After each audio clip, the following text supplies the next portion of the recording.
Assalamualaikum warahmatullahi wabarakatuh.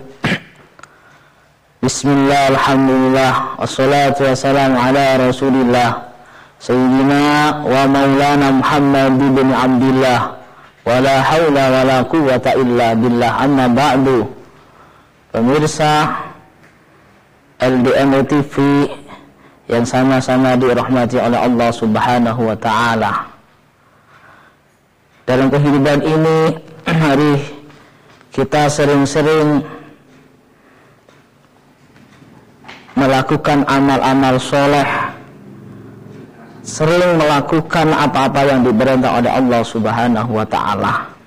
Karena dengan melakukan apa-apa yang diperintah oleh Allah Subhanahu wa ta'ala, berarti kita sebagai orang mukmin yang bijak yang melakukan apa-apa yang diperintah oleh Allah Subhanahu wa ta'ala. Pemirsa yang dirahmati oleh Allah Subhanahu wa ta'ala, kami akan menyampaikan sebuah hadis dalam kitab Nasaihul Ibad.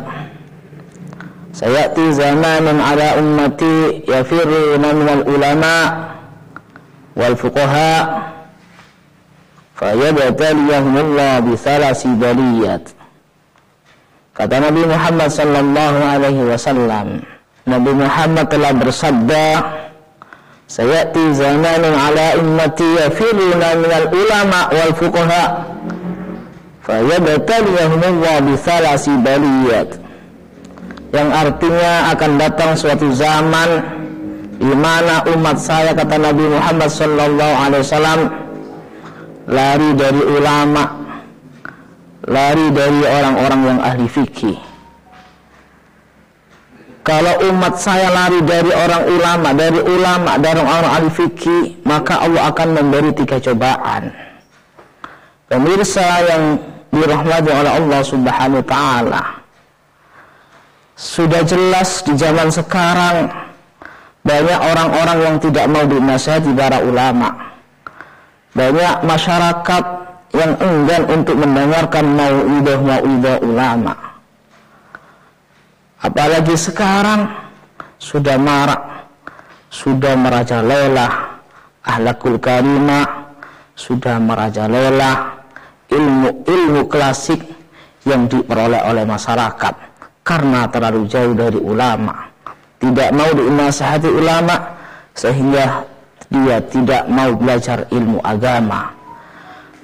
Kalau umat saya, kata Nabi Muhammad sallallahu alaihi wasallam, lari dari ulama, maka Allah akan memberi 3 cobaan. Apa 3 cobaan itu? Yang pertama, yarfa'illahul baraka an kasbihim. Kalau kita jauh dari ulama, maka Allah akan memberi 3 cobaan. Yang pertama, Allah mengangkat atau menghilangkan keberkahan dari hasil kerja kita.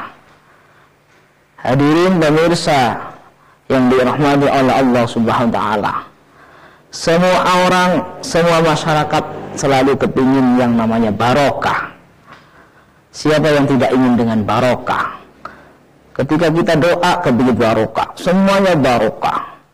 Anak kepingin barokah, harta kepingin barokah. Lebih-lebih ketika kita sudah baru nikah kepingin hidup barokah, harmonis, cepat punya keturunan. Tiap hari kita kerja kepinginnya barokah.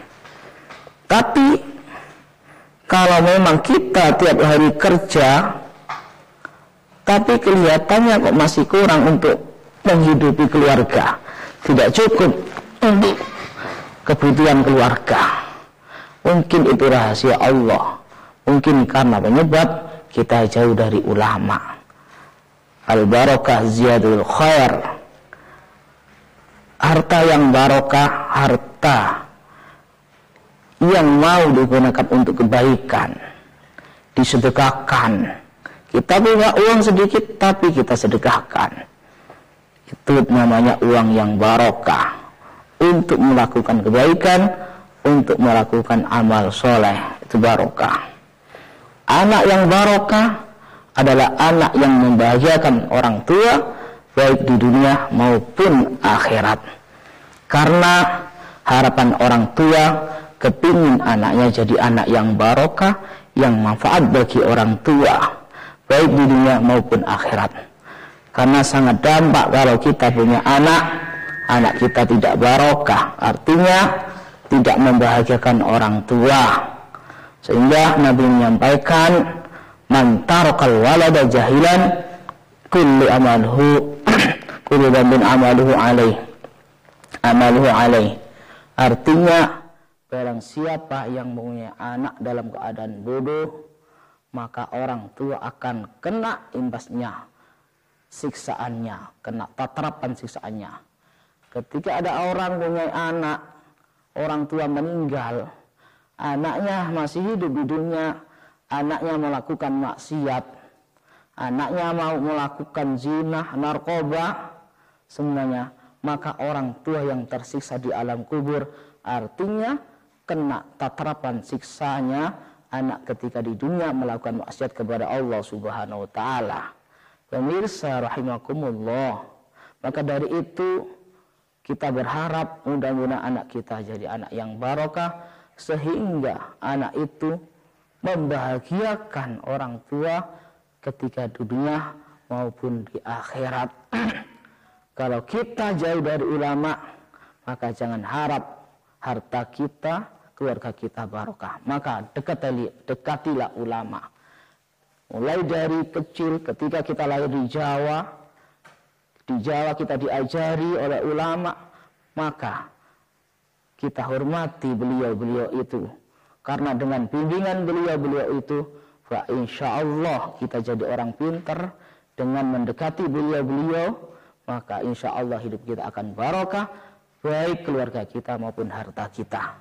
Maka sangat penting sekali dekat dengan ulama, siapapun ulama, termasuk ulama kita semua yang kita cintai, baik ketika kita di Jawa, di Sulawesi, di Banjar, maka ikutilah beliau, ajaran beliau, maka insyaallah dengan menghormati, dengan mendekati ulama itu, mengambil ilmunya, sehingga ilmunya bisa manfaat, mungkin dengan penyebab dengan dekat ulama, maka harta kita akan barokah. Yang kedua, kalau kita jauh dari ulama, maka yusallitullah alaihim sultanan zaliman. Kalau kita jauh dari ulama, maka Allah akan memberi cobaan, kita diberi pemimpin yang zalim, yang tidak sesuai dengan hati nurani kita, yang tidak sesuai dengan hati nurani masyarakat. Andai kata kita sudah terlanjur punya pemimpin zalim, maka jangan salahkan kita, jangan salahkan pemimpin, maka salahkan kita sendiri. Mungkin penyebabnya kita kurang dekat ulama, kurang mendatangi majelis taklim, kurang mengantarkan anaknya ke ulama. Mungkin itu penyebabnya, gara-gara kita jauh dari ulama, maka dari itu kita diberi pemimpin yang zalim. Mudah-mudahan pemimpin kita tidak zalim, artinya yang adil dan amanah. Yang ketiga, kalau kita jauh dari ulama, maka Allah akan memberi cobaan. Yang ketiga ini sangat bahaya bagi kita semuanya. Yakhruju minad dunya bighairi iman. Kalau kita jauh dari ulama, maka kita keluar dari bumi ini tanpa membawa iman, artinya su'ul khotimah, bukan husnul khotimah. Maka dari itu, kalau pentingnya kita dekat ulama, bisa zikir, bisa sholawat, habis sholat kita zikir, karena itu menggembleng jiwa kita untuk ketika menghadap Allah Subhanahu wa taala. Mana mungkin kita bisa zikir, mana mungkin kita bisa baca la ilaha illallah tanpa istiqomah dengan membaca zikir la ilaha illallah. Sekarang makin marah. Tiap sholat, habis sholat, ketika imam mengucapkan, memimpin tahlil, afdalu dzikri fa'lam annahu la ilaha illallah. Kadangkala kita tidak mau mengucapkan la ilaha illallah. tapi sudah gempar di mana-mana. Yang dihormati, yang diaju-ajukan adalah bendera tauhid la ilaha illallah. Disuruh zikir tidak mau mengucapkan la ilaha illallah. Maka dari itu yang menyebabkan kita yakhruju minad dunya, mungkin gara-gara jauh dari ulama, tidak bisa mengucapkan la ilaha illallah. Maka perbanyaklah zikir la ilaha illallah. Karena dengan baca zikir, insya Allah kita mati dalam keadaan husnul khotimah. Mungkin 3 hal ini yang menyebabkan kita diberi cobaan oleh Allah. Mudah-mudahan kita melakukan 3 ini, kita dekat ulama, sehingga harta kita barokah. Dan juga yang kedua, kita punya pemimpin yang adil dan amanah. Yang ketiga, kita mati dalam keadaan husnul khotimah. Mungkin itu yang dapat saya sampaikan secara singkat. Mudah-mudahan ada manfaatnya, mudah-mudahan ada barokahnya. Wa akhirun, assalamualaikum warahmatullahi wabarakatuh.